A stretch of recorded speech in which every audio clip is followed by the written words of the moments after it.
Hey everyone, and welcome to today's video. So I've got a bit of news on the R52. So first of all, brilliant, in the UK we have something called the MOT. That car passed a couple of advisories which we knew about anyway, but that means it's road legal again. Downside is the bit of news that I'm going to give you now in terms of actually that car's going to be going. So the reason I bought that car last year was to do lots of things with the family, go out in the convertible, enjoy the summer. Now, while it was a great car and I did a few little things with it with the children, actually as a family we just didn't use it as much as I thought we would. So with that being the explanation of why I got a convertible, actually it seems odd to keep it when we're not using it for that reason. But don't worry, that's not the end of the first gen content, because I may have mentioned it in the last video, but I'm actually going on the Alps trip with Club 53. So we're going to be going across Europe, seeing some of the most amazing roads out there. So I need a first gen to be able to do it. And for that car, it's great. It needs a bit of work, but for me, to get it to handle well, to stop well, and to drive well, to keep up with the heavily modified minis that are going on this trip, that car's just going to need a lot of work. As a standard, just a car to go out and enjoy on the roads, it's fine. But for something like that, I need something just a bit more special. And with work at the moment, I've not got the time that I need to put into getting that to where it is. So I need something that out the box is just a better starting point. So that's where we get to what's in the garage behind me. So what I need is a car that actually from factory stopped well, handled well, and went well. So the car behind me is actually the replacement for this. So the wheels, the suspension, everything's going to be coming off this car, the seats. A lot of the parts I had destined for this car that are in the garage at the moment will be going on to the new car as well. And when I show you that, it'll sort of, hopefully you can back the car that's behind me. So the actual car behind me now, we'll do a bit of a reveal, but basically it was the most powerful Mini ever produced back in 2006. It has JCW brakes, it has JCW suspension, it has lots of engine components and a few bits that we'll get to just make it something a little bit different, a little bit special. So what I'll do, let's go and show you the car now, and I'll just talk you through the purchase. Step 1, wake up early, gonna rise with the sun. Step 2, get some good, some food in you. Step 3, think real hard about what you want to be. Step 4, everybody just do your thing. Wake up, today's gonna be a good day. Wake up, today's gonna be a good day. Wake up, today's gonna be a good day. Wake up, today's gonna be a good day. Wake up, today's gonna be a good day. Wake up, today's gonna be a good day. Okay, for those of you that know your Minis will hopefully recognise this instantly. So it's a Mini GP1. So it's the first GP that Mini bought out, and at the time it was the most powerful factory Mini that they'd ever made. So this one here was up for sale at Mini Matt's. So for anyone that knows MJR, Matt, he's been in the scene for a long time, so he was selling it on behalf of a customer. One of the claims I'm going to make on this one is right now it is the cheapest Mini GP in the UK. So I couldn't find anything any cheaper than this, and there are reasons why, and we'll go into that. But for me, if you followed the channel, you know I don't care on a lot of things, because as long as we've got a good base, we can. Thank you to the previous owner. So he's been really helpful, as well as Mini Matt, in terms of giving me all the information and the history behind this car. So for anyone that knows GPs, the value of these bottomed out at around 9,000 a few years ago, and the prices have only been going up since now. So if you want a really smart, tidy one, you're going to be paying 18 to 20 grand. Now I know there's some out there for about 14.5 at the moment, but if you want to find out the price of this, you've got to keep going lower. So I paid £11,500 for this, which I think is a really good investment for the future, because as I said, the prices of these are going to go up. Now you don't get anything for nothing, and I know that's expensive for an R53, but obviously this being the GP, there's lots of unique bits that when we do a proper walk around video of this car, I'll talk you through some of the differences between this and an R53. But for now, let's talk about this car specifically. So why is it cheap? So it was stolen, recovered in about 12 years ago. So Mini Matt purchased it. It had minimal damage in terms of the suspension arm on the front, and they'd also scraped the GP number off the roof, and they were running it around on R53 plates from another Mini Cooper S.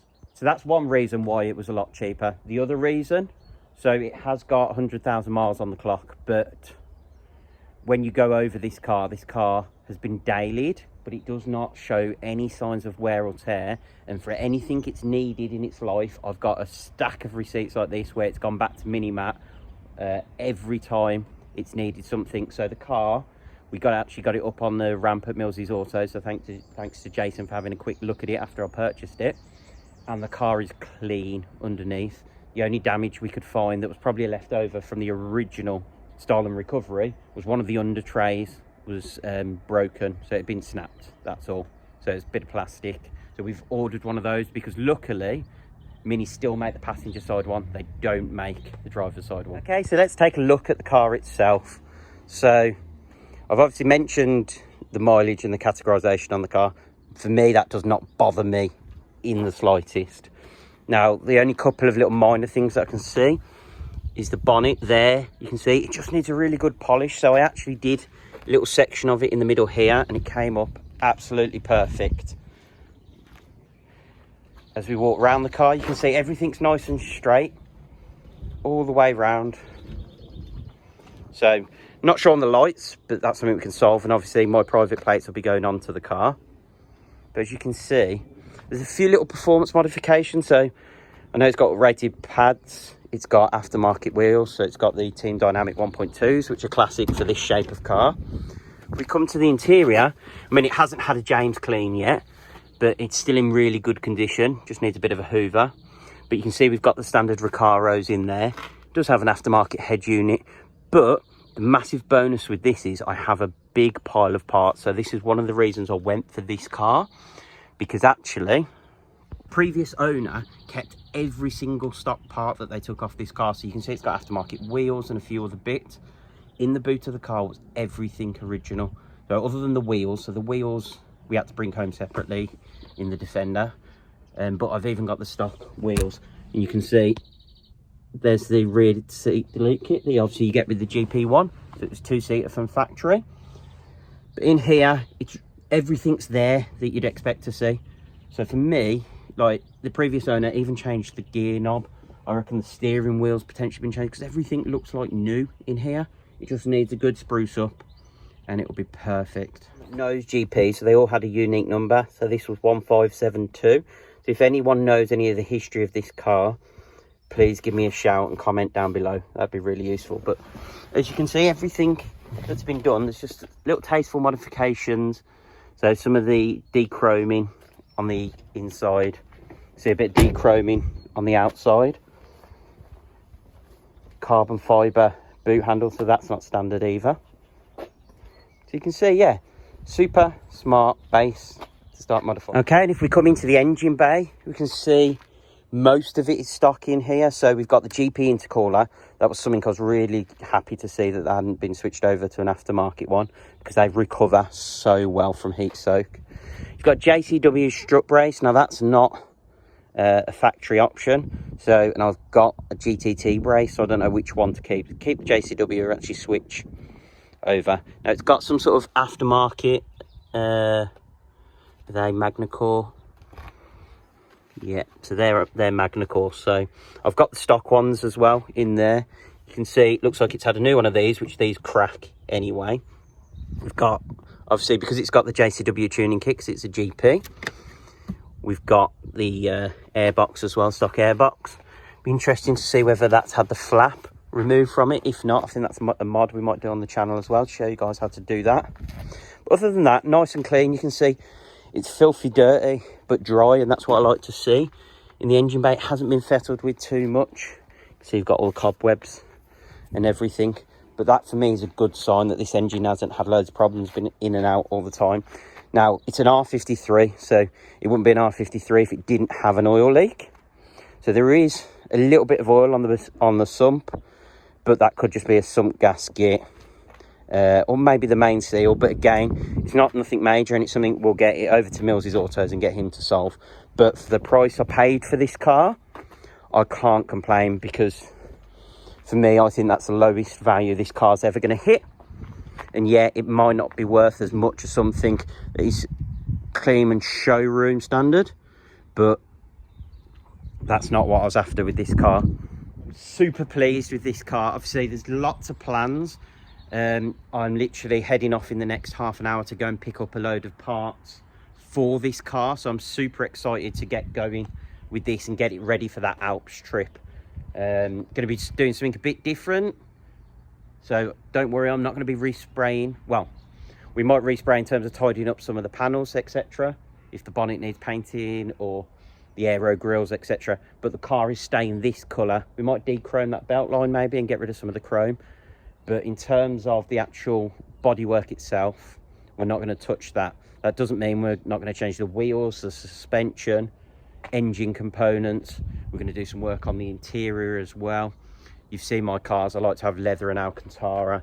Seats wise, I'm not sure yet, because it's nice to have heated seats in the car, and obviously they're factory, but again, if I take those out, they're going to go into the garage and be stored. So if we ever want to put this back to complete bone stock and keep it in the garage and just see the value go up, we can do that as well. We look forward to going on this journey with you guys in terms of showing you exactly what we're going to do to this and getting it ready for that Alps trip.